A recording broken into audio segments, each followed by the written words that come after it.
MP के भोपाल में 2 दिवसीय ग्लोबल इन्वेस्टर समिट का आयोजन किया गया था, जिसका समापन समारोह था। गृह मंत्री ने कॉन्क्लेव में हिस्सा लिया। ग्लोबल इन्वेस्टर समिट में गृह मंत्री अमित शाह बोले कि मध्य प्रदेश का वैभव दुनिया ने देखा, यहाँ पर निवेश की अपार संभावनाएं हैं। गृह मंत्री अमित शाह ने इन्वेस्टर्स को लेकर केंद्र की योजनाओं का भी जिक्र किया। कहा, मोदी सरकार ने भारत की नींव का निर्माण किया। 2027 तक भारत बनेगा तीसरी सबसे बड़ी अर्थव्यवस्था। रीजनल से लेकर ग्लोबल समिट में एमपी के चौहान सीएम मोहन यादव बोले कि अब तक हुए समिट में 30 लाख करोड़ से ज्यादा के निवेश के प्रस्ताव मिले हैं। एमपी के सीएम मोहन यादव बोले कि प्रकृति की हम पर विशेष कृपा, हर लिहाज से निवेश के लिए एमपी बना दुनिया की पसंद। इन्वेस्टर समिट के आखिरी दिन सीएम मोहन यादव ने इनॉक्स ग्रुप के डायरेक्टर सिद्धार्थ जैन से की मुलाकात। बैठक में इन्वेस्टमेंट को लेकर हुई चर्चा। 2 दिवसीय इन्वेस्टमेंट समिट में 50 से ज्यादा देशों के विदेशी इन्वेस्टर्स शामिल हुए हैं। 18 नई इंडस्ट्रियल पॉलिसीज भी लॉन्च की गई हैं। इंडिया टीवी से एक्सक्लूसिव बातचीत में सीएम मोहन यादव ने कहा कि इन्वेस्टर्स समिट के माध्यम से रोजगार के नए अवसर पैदा होंगे, प्रदेश का बम्पर विकास होगा। मध्य प्रदेश के सीएम मोहन यादव का बड़ा ऐलान, इंदौर और भोपाल को महानगर बनाने की घोषणा की। ग्लोबल इन्वेस्टर समिट में पहुंचे निवेशक गदगद दिखाई दिए। व्यवस्थाओं के लिए सीएम मोहन यादव की जमकर तारीफ की। इंडिया टीवी पर इन्वेस्टर्स ने कहा कि एमपी में निवेश के लिए कई संभावनाएं हैं। यहाँ की प्रकृति निवेशकों को आमंत्रित करती है।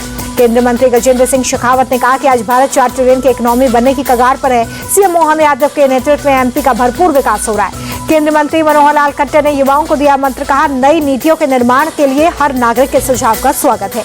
इन्वेस्टर समिट को लेकर एमपी के पर्यटन मंत्री कैलाश विजयवर्गीय ने कहा कि हमें एमपी के विकास की चिंता, इससे विकसित प्रदेश बनाने के लक्ष्य पर कर रहे हैं काम।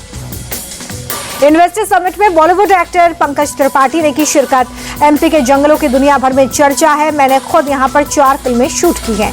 एक्टर पंकज त्रिपाठी ने एमपी में निवेश की इच्छा जाहिर की। कहा, मुझे एमपी से प्यार है, यहाँ के इंफ्रास्ट्रक्चर डेवलपमेंट के लिए काम करूंगा। गुवाहाटी में एडवांटेज असम 2.0 शिखर सम्मेलन का आयोजन पीएम मोदी ने किया उद्घाटन। इंफ्रास्ट्रक्चर शिखर सम्मेलन को पीएम मोदी ने संबोधित किया। कहा, इतिहास गवाह है कि पहले भी भारत की समृद्धि में ईस्टर्न इंडिया का बहुत बड़ा रोल था और आज भी है। पीएम मोदी ने इंफ्रास्ट्रक्चर समिट के लिए असम सरकार की सराहना की। सीएम हेमंता बिस्वा शर्मा और पूरी टीम को दी बधाई। पीएम मोदी ने कहा कि भारत की ग्रोथ में असम का योगदान लगातार बढ़ रहा है। डबल इंजन वाली सरकार के दोहरे प्रभाव को दर्शाता है। पटना में बीजेपी के राष्ट्रीय अध्यक्ष जेपी नड्डा ने नीतीश कुमार से की मुलाकात। बिहार में एनडीए की रणनीति को लेकर बात। यूपी विधान परिषद में सीएम योगी ने दी जानकारी। यूपी में स्वास्थ्य सुविधाएं बेहतर हुई हैं, मेडिकल कॉलेज की संख्या भी बढ़ी है। कानून व्यवस्था पर विपक्ष के उठाए जा रहे सवालों पर यूपी के डिप्टी सीएम ब्रजेश पाठक का पलटवार। बोले, विपक्ष पूरी तरह से भटका हुआ है, उन्हें कुछ नहीं पता। दिल्ली के सरस्वती विहार हिंसा केस में सज्जन कुमार को मिली सजा। सिख विरोधी दंगा केस में सज्जन कुमार को उम्र कैद। दिल्ली के राउज एवेन्यू कोर्ट ने सुनाई सज्जन कुमार को सजा। 1984 में सरस्वती विहार में हुई थी 2 सिखों की हत्या। राउज एवेन्यू कोर्ट से लालू प्रसाद यादव को बड़ा झटका मिला। लैंड फॉर जॉब से जुड़े सीबीआई के मामले में चार्जशीट पर कोर्ट ने संज्ञान लिया। कोर्ट ने लालू यादव, हेमा यादव, तेज प्रताप यादव समेत सभी आरोपियों को जारी किया समन। सीबीआई ने लालू यादव समेत 78 लोगों के खिलाफ चार्जशीट दाखिल की थी।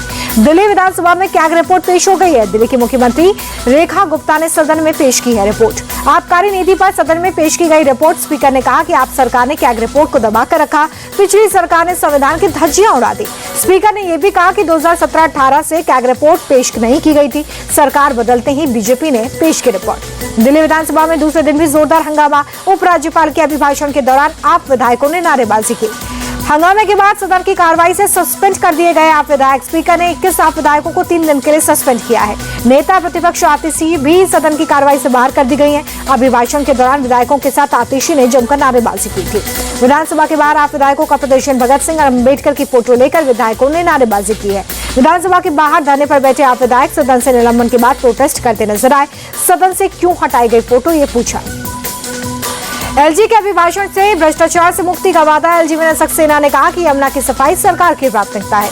एलजी ने यह भी कहा कि सरकार पहले 100 दिन की रूपरेखा तैयार करेगी, दिल्ली को देश का सर्वश्रेष्ठ शहर बनाएंगे। अभिभाषण के दौरान एलजी ने कहा कि दिल्ली में आयुष्मान योजना लागू होगी, 10 लाख तक लोगों को इलाज मुफ्त में मिलेगा। कैग रिपोर्ट पर सतीश उपाध्याय का बयान। कैग रिपोर्ट में आपके घोटाले का जिक्र, कोई विभाग ऐसा नहीं जिसमें घोटाला ना हुआ हो। बीजेपी विधायक तरविंदर सिंह मारवा का बड़ा दावा। बोले, केजरीवाल और उनकी पत्नी जेल जाएंगे, केजरीवाल के काले चिट्ठे खुलने वाले हैं। दिल्ली बीजेपी अध्यक्ष वीरेंद्र सचदेवा का बयान का कैग रिपोर्ट आपके काले कारनामों का चिट्ठा है, भ्रष्टाचारियों को देना होगा जवाब। कैग रिपोर्ट को लेकर बीजेपी पर आप पलटवार करती नजर आई। आप नेता प्रियंका कक्कड़ बोली, आतिशी जी ने रिपोर्ट को स्पीकर को भेजा था। कैग रिपोर्ट का पेश होना एक सामान्य प्रक्रिया है। आतिशी के आरोपों पर दिल्ली बीजेपी अध्यक्ष वीरेंद्र सचदेवा ने किया पलटवार, कहा झूठ बोलना आम आदमी पार्टी का चरित्र है। आतिशी के आरोप को बताया गलत। सीएम रेखा गुप्ता ने अपने आवास पर लोगों से मुलाकात की। दिल्ली के मुख्यमंत्री बनने पर लोगों ने दी बधाई। दिल्ली सरकार में मंत्री रविंद्र इंद्रज सिंह रविदास मंदिर पहुंचे, पूजा अर्चना कर आशीर्वाद दिया। महाकुंभ में आज अब तक 70 लाख श्रद्धालुओं ने डुबकी लगाई है। कल 4 करोड़ लोग पहुंच सकते हैं। महाशिवरात्रि को देखते हुए प्रयागराज में ट्रैफिक और सुरक्षा व्यवस्था को लेकर पुख्ता इंतजाम है। मेला क्षेत्र नो व्हीकल जोन घोषित किया गया है। प्रयागराज में महाशिवरात्रि की तैयारियों में जुटा प्रशासन। महाकुंभ डीआईजी वैभव कृष्ण ने कहा, सभी शिवालयों और स्नान घाटों पर पुलिसकर्मी तैनात हैं। रिलायंस रिटेल वेंचर्स लिमिटेड के एग्जीक्यूटिव डायरेक्टर ईशा अंबानी महाकुंभ पहुंची। त्रिवेणी संगम में पवित्र स्नान कर मां गंगा का आशीर्वाद दिया। और जम्मू कश्मीर के गुलमर्ग में ताजा बर्फबारी हुई है। बर्फ की सफेद चादर से ढके पहाड़।